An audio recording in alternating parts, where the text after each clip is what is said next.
ẹ̀yin ọmọ ìyá mi nínú ẹ̀sìn Islam àti ilé ẹlẹ́yọ̀rọ̀ lọ ó yẹ ká fàbọ̀ fún adìyẹ.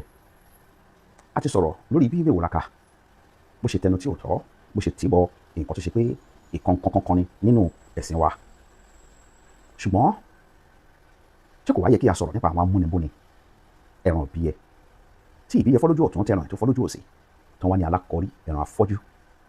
ṣé ẹ mọ̀ pé ẹran ló kọjá àyè ẹ̀ ló jẹ́ kí wọ́n èébú tí wọ́n wá bú ẹran tó fi ta bá ẹlẹ́ran. ẹ dákun ẹ wo ohun tó wà lójú fọ́nrán mi yìí. àwọn eléyìí gan ni wọ́n ń pè ní ẹlẹ́hàá, àwọn eléyìí òyìnbó ní kọ́bí. ẹlẹ́hàá làwọn eléyìí.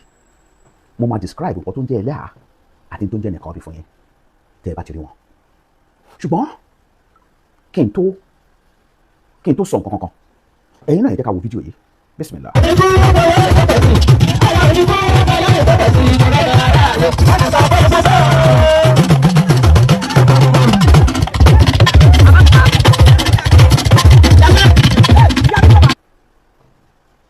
ṣẹ́tìrì ṣé nìkan bí lélẹ́yìí ẹ̀yin náà ti mọ̀ pé ẹlẹ́hàá ni ẹ̀wọ̀n tó gbé sórí ẹ̀ ti mọ̀ pé ẹlẹ́hàá ni àwọn eléyìí tí àwọn kan bá wá rí eléyìí wọ́n wá sọ wípé ẹ̀sìn náà ló ń ṣe. ẹ dákun nítorí tọ́lọ́hun ṣé ẹ̀sìn lélẹ́yìí àbí ẹ̀sìn? ṣé ẹ̀sìn lélẹ́yìí àbí ẹ̀sìn? àwọn eléyìí ni wọ́n sọ pé ẹlẹ́sìn ò mẹ̀sìn tó bá mọ̀ pé ẹ̀sìn òun ṣe ni wọ́n ní ṣe bẹ́ẹ̀. ẹ wo àwọn tó ń kọrin ẹ wo ẹni tó wà lórí ẹṣin tó ń jó ẹ wo bó ṣe rí.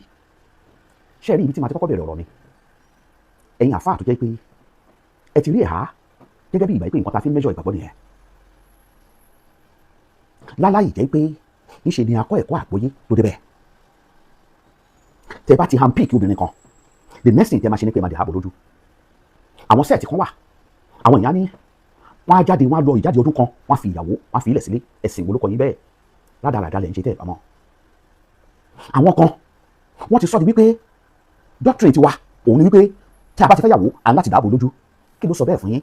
Islam tá à ń ṣe yìí ó yàtọ̀ sí kọ́ṣọ́ ẹ̀sìn, ó yàtọ̀ sí ìṣe. tí ẹ bá ti gbé ìṣe tẹ́ ẹ bá ti wá sọ ẹ̀sìn tẹ́ ẹ bá ti sọ di ìṣe láláì jẹ́ pé bóyá pé àgbọ́yé wà nú ẹ̀. man hadatha fi amrina hadha ma laysa minhu fa huwa raddun. ẹnikẹ́ni tó bá dá nǹkan kan lẹ̀ nínú ẹ̀sìn yìí tí ò sí nínú ẹ̀ Rasulullah sallallahu alaihi wasallam sọ pé á dá padà fún un. ẹ wá ṣetán ẹ mú àwọn obìnrin lójú agbo ẹ yọ gèlè lórí wọn. ṣé obìnrin tí ò kì í lo ìbò tí ò jẹ́ pé ó ti wà lábẹ́ kó máa lo hijab àbí khimar tẹ́lẹ̀tẹ́lẹ̀ tó rọ̀ yín lọ́rùn ẹ̀yin àfáà tẹ́ ẹ jókòó ẹ̀yin àfáà tó ṣe wípé ẹ̀yin àfáà jahannama tí gbogbo yín tẹ́ ẹ máa jókòó tẹ́ ẹ̀ ń pera yín lẹ́lẹ́sìn tó ṣe pé ẹlẹ́sìn nìyín. ǹjẹ́ ó lè rọrùn fún ẹni tó ń borí ẹ̀ dáadáa tó ti borí ẹ̀ tó ti wà lábẹ́ hijab tipẹ́tipẹ́ tó bá fẹ́ lo nìkọ́ọ̀bù kí ẹ wá yọ ìjáàbù ẹ̀ lójú agbo tó bá ṣe pé ó ní àgbọ́yé ẹ̀sìn alẹ́ ìgbọ́ nǹkan kan yé nǹkan kan ò yé yín rárá. àwọn ìyàwó yín ló ń gun ẹṣin tí wọ́n náwó tí wọ́n ń ṣe bí àwọn ọmọ amúgbó àwọn ọmọ ẹni tó ti mú kólòs tó ń dà wọ́n ẹ̀. ẹ̀yin náà lè máa rí i pé lára ẹ̀ tẹ̀ máa fọ́ọ̀ sí nìkọ́ọ̀b àbí ká sọ pé ẹ̀há torí pé nìkọ́ọ̀b ò ṣe fọ́ọ̀sì sórí èèyàn ẹ̀ wá fọ́ọ̀sì ẹ̀ lé wọn lórí láì mọ nǹkan kan láì mọ fatia láì mọ àlùwàlá ṣe ìmí ìgbẹ́rẹ́ pinnu wọn tó bá wá dé patí tó bá ti débẹ̀ wọ́n á wá sọra wọn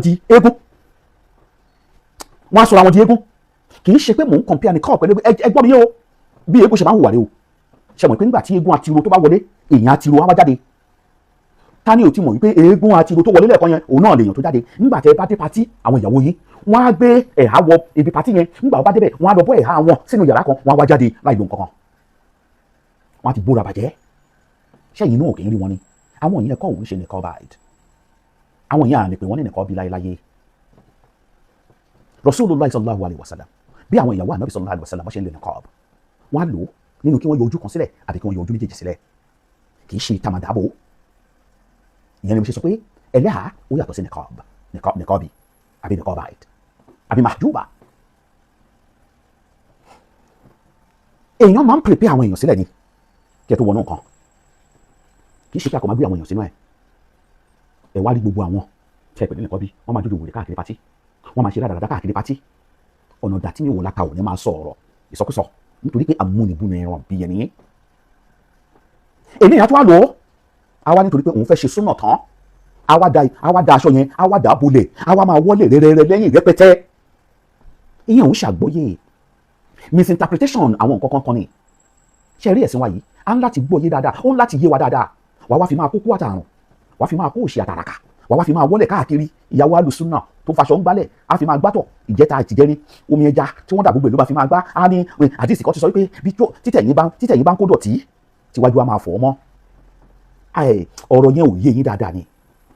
ní irú ọ̀dọ̀ wa báyìí kọ́, àwọn nǹkan kan wà ó wà applicable sí àwọn area kan, àwọn nǹkan kan wà tó ṣe pé ẹ lè apply ẹ̀ ní àwọn area kan. àwọn area kan wà tó ṣe pé tó bá jí láàárọ̀ báyìí ìtọ̀ ni wọ́n máa ń dà sórí títì, ọtí ni wọ́n máa dà sórí títì ní ẹ̀gbin àti gbogbo ìwọ̀sí. ìwọ tó ti mọ̀ bẹ́ẹ̀ ó wá fi aṣọ ń kó ó wá sọ pé súnà ló sọ pé kó máa ṣe bẹ́ẹ̀. ẹ dákun torí tọlọ́hun, extremism òun nìyẹn.